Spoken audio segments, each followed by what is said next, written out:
मेरे प्रिय विद्यार्थियों नमस्कार। JCERT डिजी स्कूल की कक्षा में आपका हार्दिक स्वागत है। मेरे प्रिय विद्यार्थियों, आज मैं बात करना चाहूँगा आपकी पाठ्य पुस्तक विषय हिंदी भाषा मंजरी पाठ क्या निराश हुआ जाए। इस पाठ के लेखक हैं आचार्य हजारी प्रसाद द्विवेदी जी। उन्होंने इस पाठ के माध्यम से हम सबों के समक्ष अपनी चिंता को जाहिर किया है और यह पाठ प्रेरणात्मक निबंध के रूप में हम सबों के समक्ष है। लेखक ने प्राचीन मूल्यों और सिद्धांतों के प्रति अपनी गहरी आस्था प्रकट किया है। आज की विघटनपूर्ण सामाजिक अवस्था को देखकर वह बहुत दुखी है, परंतु निराश नहीं है। लेखक के अनुसार अच्छाई और बुराई तो मानव जीवन के दो पहलू हैं। वे क्रमशः समयानुसार आते जाते रहते हैं। अतः आज मानवता को कलंकित करने वाला यह अंधकार अवश्य समाप्त होगा और फिर आशा का सूर्य उदित होगा। ऐसी परिस्थिति में हमें निराश होने की आवश्यकता नहीं है। लेखक वर्तमान सामाजिक वातावरण का यथार्थ चित्रण प्रस्तुत किया है। लेखक देश की वर्तमान स्थिति से बहुत उदासीन है, लेकिन उन्हें विश्वास है कि हमारा यह समाज, हमारा यह देश अपने मानवीय मूल्यों और अपनी संस्कृति को बचाकर सुरक्षित रखेगा और इसको आने वाली पीढ़ियों को हस्तांतरित करेगा। मेरे प्रिय विद्यार्थियों, आइए इस पाठ को हम सब अध्ययन करते हैं और समझने की कोशिश करते हैं कि लेखक आचार्य हजारी प्रसाद द्विवेदी ने किस ओर अपनी विचारों और भावनाओं से हम सबों को संकेत के माध्यम से समाज की स्थितियां, समाज में व्याप्त बुराइयां को लेकर अपने विचारों को रखा है। तो चलिए पाठ की शुरुआत करते हैं। क्या निराश हुआ जाए। मेरा मन कभी कभी बैठ जाता है। समाचार पत्रों में ठगी, डकैती, चोरी, तस्करी और भ्रष्टाचार के समाचार भरे रहते हैं। आरोप प्रत्यारोप का कुछ ऐसा वातावरण बन गया है कि लगता है देश में कोई ईमानदार आदमी ही नहीं रह गया है। हर व्यक्ति संदेह की दृष्टि से देखा जा रहा है। जो जितने ही ऊंचे पद पर हैं उनमें उतने ही अधिक दोष दिखाए जाते हैं। हजारी प्रसाद द्विवेदी ने अपने मन की बातों को रखा है। सामान्यतः हम सभी ने भी महसूस किया है कि चाहे समाचार पत्र के माध्यम हो या अन्य माध्यमों से या अपने आसपास, हम सभी आए दिन सुनते हैं ठगी की, डकैती, चोरी, तस्करी, कार्यालय और ऑफिस में व्याप्त भ्रष्टाचार को लेकर समाचार पत्रों में समाचार भरे रहते हैं। हम एक दूसरे के ऊपर आरोप प्रत्यारोप लगाते हैं और ऐसा महसूस होता है कि हमारे देश में कोई व्यक्ति ईमानदार है ही नहीं। हर एक व्यक्ति पर संदेह करते हैं और इन्हीं सारी बातों को सुनकर जानकर लेखक कहते हैं कि मेरा मन कभी कभी उदास हो जाता है। एक बहुत बड़े आदमी ने मुझसे एक बार कहा था कि इस समय सुखी वही है जो कुछ नहीं करता। जो कुछ भी करेगा उसमें लोग दोष खोजने लगेंगे, उसके सारे गुण भुला दिए जाएंगे और दोषों को बढ़ा चढ़ाकर दिखाया जाने लगेगा। दोष किसमें नहीं होते, यही कारण है कि हर आदमी दोषी अधिक दिख रहा है, गुणी कम या बिल्कुल ही नहीं। स्थिति अगर ऐसी है तो निश्चय ही चिंता का विषय है। लेखक आगे व्यक्त करते हैं कि जब व्यक्ति कोई काम करता है तो जब काम करेगा तो निश्चय ही कुछ भूलें, कुछ गलतियां उससे होगी। कहने का भाव है कि यदि हम काम न करें, गलती होने के डर से काम न करें तो यह तो और बुरा है। लेकिन कुछ काम करने के कारण, काम करने के दरमियान यदि कुछ भूलें, कुछ गलतियां होती हैं तो वह स्वाभाविक है, उसको हम दूर कर सकते हैं। तो इसी बात को लेकर लेखक यहाँ पर उद्धत करते हैं कि ऐसा लगता है कि काम करने की ज़रूरत ही नहीं है, क्योंकि काम करेंगे तो गलतियाँ होंगी। पर ऐसा नहीं होना चाहिए और हमें किसी की एक छोटी गलतियाँ को बढ़ा चढ़ाकर व्यक्त और प्रदर्शित नहीं करना चाहिए। आगे देखिए, क्या यही भारतवर्ष है जिसका सपना तिलक और गांधी ने देखा था? स्वर्गीय रविंद्रनाथ ठाकुर और मदन मोहन मालवीय का महान संस्कृति सभ्य भारतवर्ष किस अतीत के गह्वर में डूब गया? आर्य और द्रविड़ हिंदू और मुसलमान, यूरोपीय और भारतीय आदर्शों की मिलन भूमि, मानव महासमुद्र क्या सूखी गया? मेरा मन कहता है ऐसा हो नहीं सकता। हमारे महान मनुष्यों के सपनों का भारत है और रहेगा। अब अपने मन में विश्वास जगाते हैं लेखक, और वह मन में दोहराते हैं, क्या हमारा भारतवर्ष जिसका अतीत इतना सुनहरा और हमारे भारतवर्ष में इतने बड़े बड़े व्यक्तित्व वाले मनीषी तिलक, गांधी, रविंद्रनाथ टैगोर, मदन मोहन मालवीय, जिन्होंने अपने भारत की महान सभ्य संस्कृति की अतीत के बारे में चर्चा की है, और उनके समय में हमारा भारतवर्ष बहुत ही महिमा और महिमा मंडित होता रहा है। तो क्या यह देश अब वैसा नहीं है? क्या वह भारतीय आदर्शों की मिलन भूमि, मानव महासमुद्र क्या सूख गया है? और अंत में वे आशा रखते हैं कि मेरा मन कहता है ऐसा नहीं हो सकता। हमारे महान मनुष्यों के सपनों का भारत, जो हमारे पूर्वजों ने हमारे भारत देश को लेकर, भारतवर्ष को लेकर जो मन में कल्पना की है, वह आज भी हमारा भारतवर्ष उसी राह पर अग्रसर है।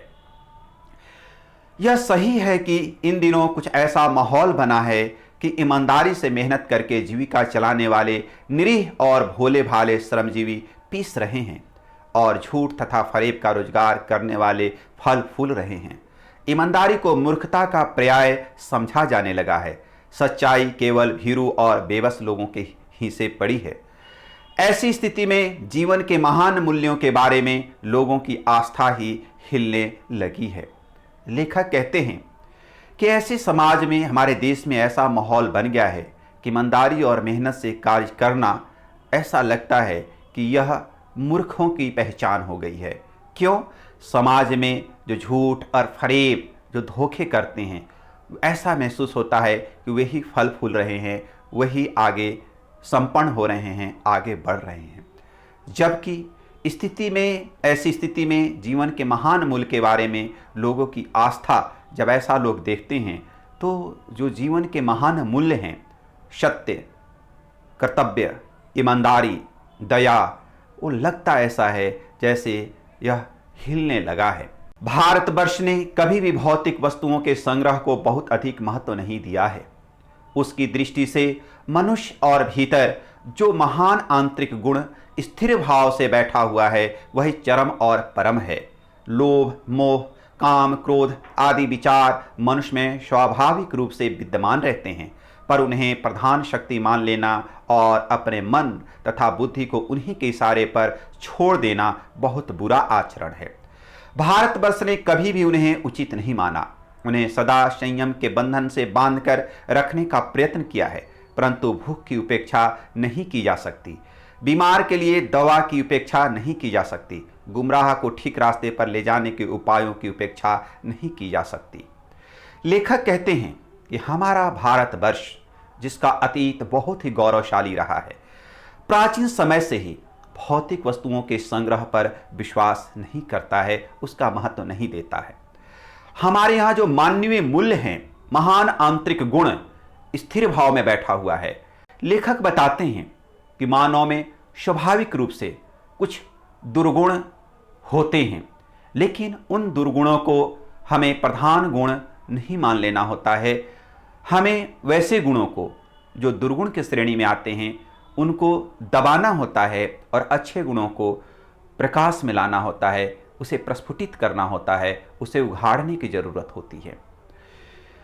यह आवश्यकता है कि हम अच्छे मानवीय मूल्यों को प्रचार प्रसार करें और अपने आदत में, अपने व्यवहार में उतारें। पर लेखक आगे यह भी कहते हैं, लेकिन साथ ही साथ भौतिक वस्तुओं की आवश्यकता को भी हम मना नहीं कर सकते हैं, उससे इनकार नहीं कर सकते हैं। जैसे भूख लगने पर हमें रोटी की आवश्यकता होती है, बीमार पड़ने पर दवा की आवश्यकता होती है, कोई गुमराह को ठीक रास्ते पर ले जाने के लिए उपाय जो हो वह किया जाना आवश्यक है। इसको हम सभी उपेक्षा नहीं कर सकते।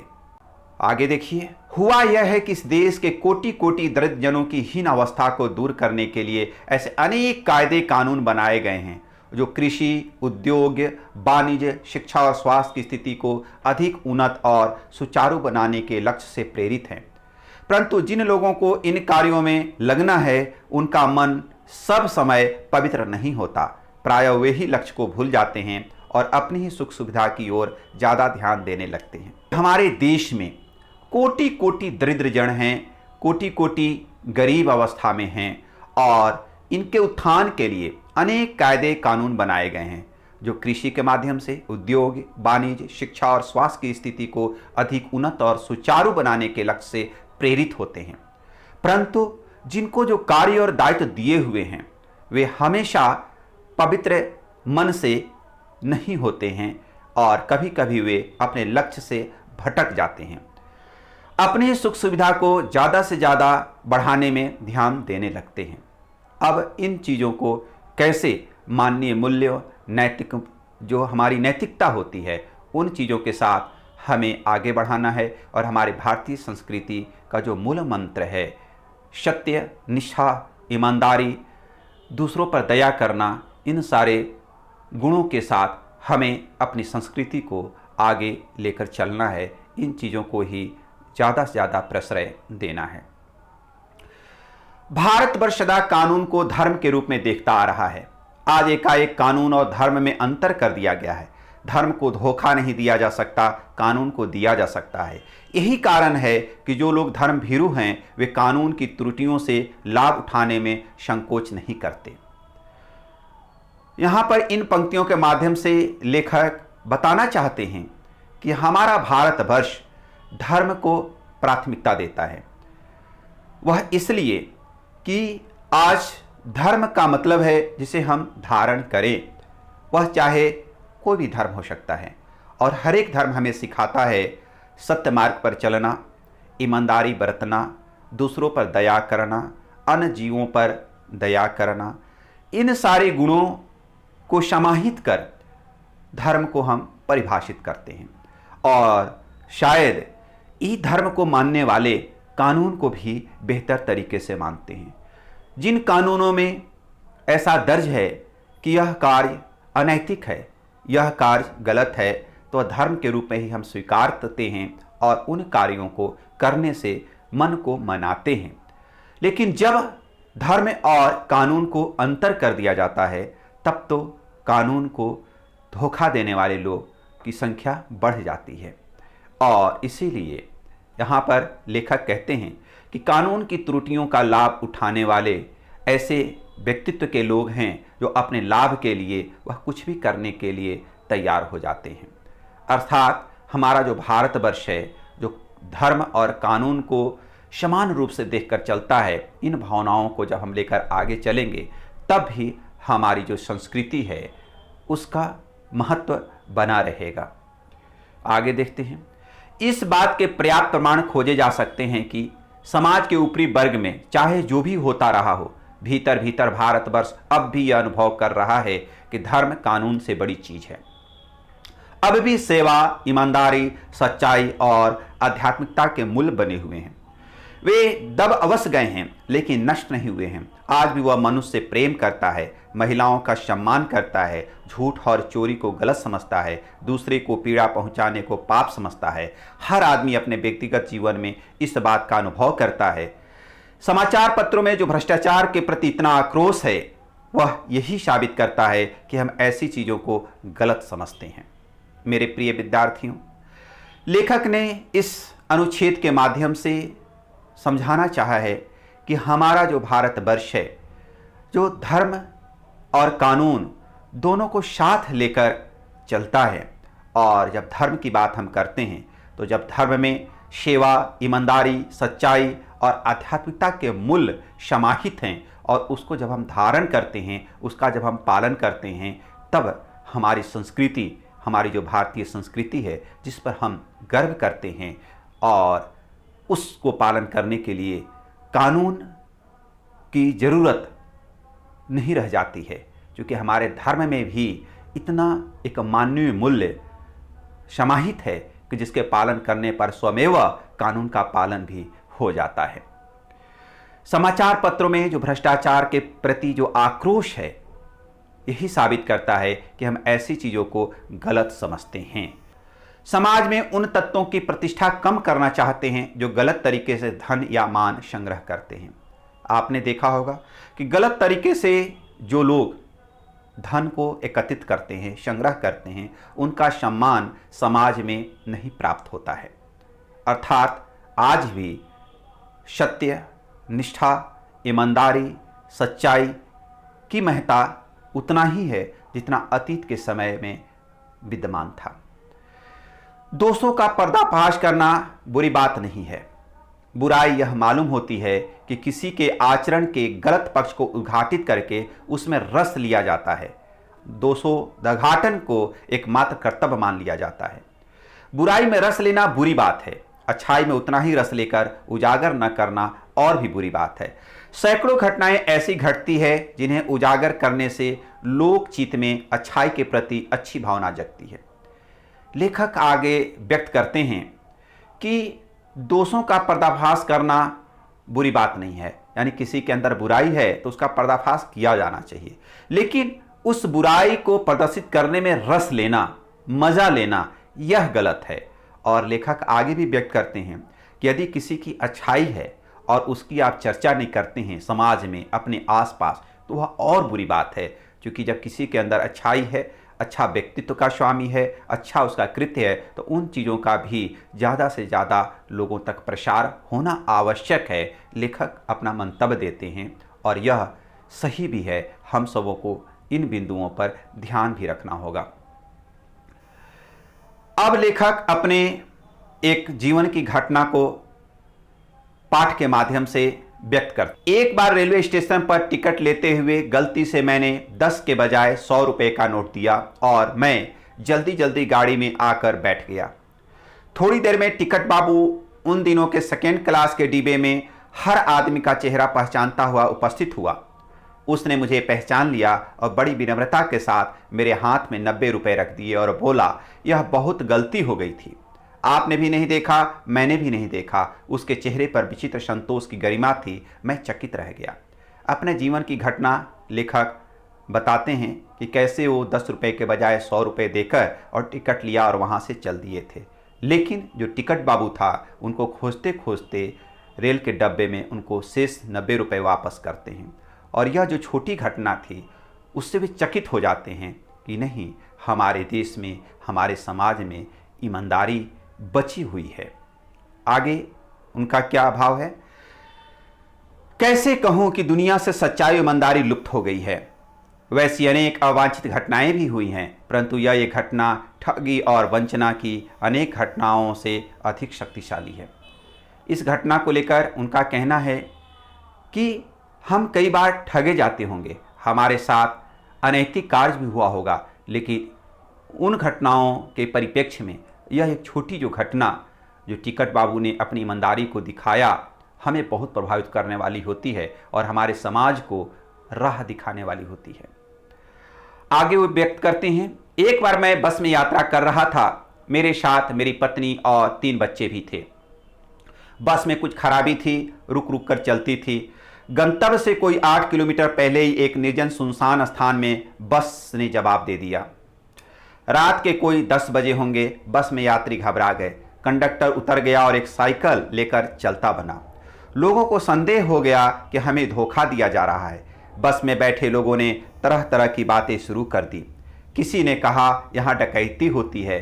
2 दिन पहले ही इस तरह एक बस को लूटा गया था। परिवार सहित अकेला मैं ही था। बच्चे पानी पानी चिल्ला रहे थे। पानी का कहीं ठिकाना न था। ऊपर से आदमियों का डर समा गया था। कुछ नौजवानों ने ड्राइवर को पकड़कर मारने पीटने का हिसाब बनाया। ड्राइवर के चेहरे पर हवाइयाँ उड़ने लगी। लोगों ने उसे पकड़ लिया। वह बड़े कातर ढंग से मेरी ओर देखने लगा और बोला, हम लोग बस का कोई उपाय कर रहे हैं, बचाइए, ये लोग मारेंगे। डर तो मेरे मन में था, पर उसकी कातर मुद्रा देखकर मैंने यात्रियों को समझाया कि मारना ठीक नहीं है। परंतु यात्री इतने घबरा गए कि मेरी बात सुनने को तैयार नहीं हुए। कहने लगे, इसकी बातों में मत जाइए, धोखा दे रहा है। कंडक्टर को पहले ही डाकू को यहाँ भेज दिया है।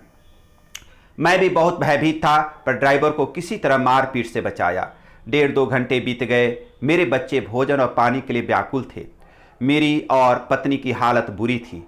लोगों ने ड्राइवर को मारा तो नहीं, पर उसे बस से उतारकर एक जगह घेर कर रखा। कोई भी दुर्घटना होती है तो पहले ड्राइवर को समाप्त कर देना उन्हें उचित जान पड़ा। मेरे गिड़गिड़ाने पर कोई विशेष असर नहीं पड़ा। इसी समय क्या देखता हूं कि एक खाली बस चली आ रही है और उस पर हमारा बस कंडक्टर भी बैठा हुआ है। उसने आते ही कहा, अड्डे से नई बस लाया हूं, इस बस पर बैठिए, वह बस चलने लायक नहीं है। फिर मेरे पास एक लोटे में पानी और थोड़ा दूध लेकर आया और बोला, पंडित जी, बच्चों का रोना मुझसे देखा नहीं गया। वहीं दूध मिल गया, थोड़ा लेता आया। यात्रियों में फिर जान आई। सब ने उसे धन्यवाद दिया, ड्राइवर से माफ़ी मांगी और 12 बजे से पहले ही सब लोग बस अड्डे पहुंच गए। आपने उनके जीवन की घटना को सुना और पढ़ा। लेखक कहते हैं कि किस तरह से उनके जीवन में एक बस की यात्रा करते समय घटना घटी और उनकी उन दिनों की घटना कहीं कहीं आज भी हमारे और आपके साथ चरितार्थ होते दिखती है। हमें एक दूसरे पर संदेह करने की स्थिति महसूस होती है, लेकिन हमेशा सामने वाला गलत नहीं होता है, यह भी हमें मन में विश्वास रखा जाना चाहिए।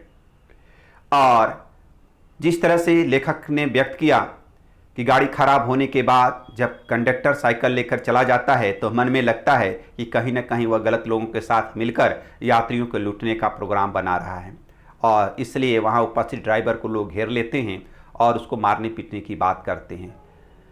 और जब सच्चाई सामने आती है, समय वह आता है जब कंडक्टर बस लेकर पहुँचता है और लोगों को सुरक्षित जगह तक पहुँचाने की बात करता है, और साथ ही साथ लेखक के बच्चे के लिए दूध और पानी, जो दया का भाव, जो मानवीय स्वभाव होना चाहिए, वह जब सामने दिखाता है तो कितना आत्मसंतुष्टि मिलती है और सारे लोग प्रशंसा करते हैं और ड्राइवर से भी माफ़ी मांगते हैं।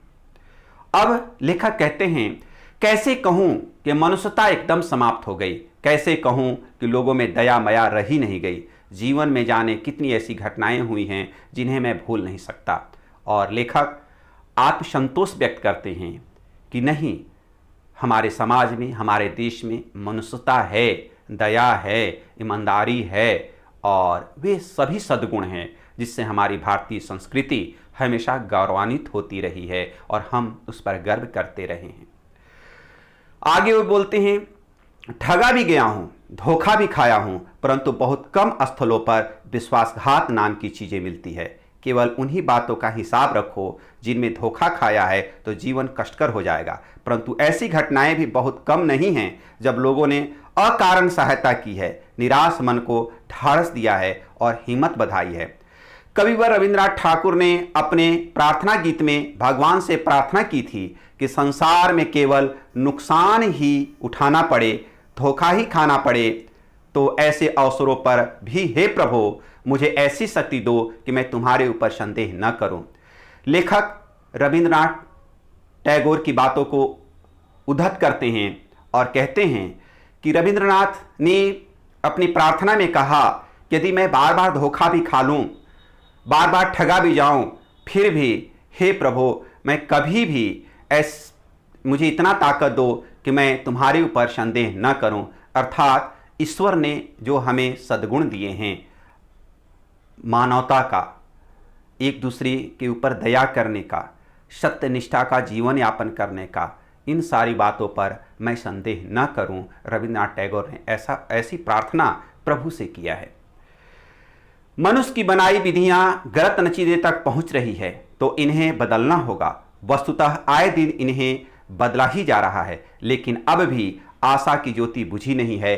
महान भारतवर्ष को पाने की संभावना बनी हुई है, बनी रहेगी। मेरे मन निराश होने की ज़रूरत नहीं है। और इस तरह से लेखक अपने जीवन में घटी घटना को व्यक्त करते हुए और अपनी जो विरासत है हमारा, जिस पर हम सभी गर्व करते हैं, यह धरा भारतवर्ष की जो पुरातन जो महत्ता है, उन चीज़ों पर हम सभी गर्व करते हैं। और हमारे भारतवासी के अंदर जो मानवीय मूल्य हैं, जो नैतिकता है, जो दया, ईमानदारी, सच्चाई का जो भाव है उस पर हम सभी को गर्व किया जाना चाहिए। और लेखक भी अपने इस पाठ में अंत में कहते हैं, मेरे मन निराश होने की ज़रूरत नहीं है। इस धरा पर हमारे भारतवर्ष में सच्चाई, ईमानदारी, दया है। और कभी कभी कहीं कहीं अगर कोई घटना भ्रष्टाचार का, धोखे का, ठगी का मिलता है तो वह हमारे भारतवर्ष की संस्कृति का प्रतिनिधित्व नहीं करता है और उसे हम बदल सकते हैं। उसको हम जो मानव के द्वारा जो कृत्य है, जो कुकृत्य है, उसको हम समाप्त कर सकते हैं और अच्छी चीज़ों को हम अपने समाज में, अपने देश में प्रसार कर सकते हैं। मेरे प्रिय विद्यार्थियों, प्रस्तुत पाठ में लेखक अपने जीवन में घटित घटनाओं के माध्यम से यह संदेश देता है कि हमारे आसपास निराशाजनक परिस्थितियां मौजूद होने पर भी हमें निराश नहीं होना चाहिए। हमें अपने सद्विवेक और अच्छाई पर भरोसा कर इन परिस्थितियों को बदलने का यथाशक्ति प्रयास करना चाहिए।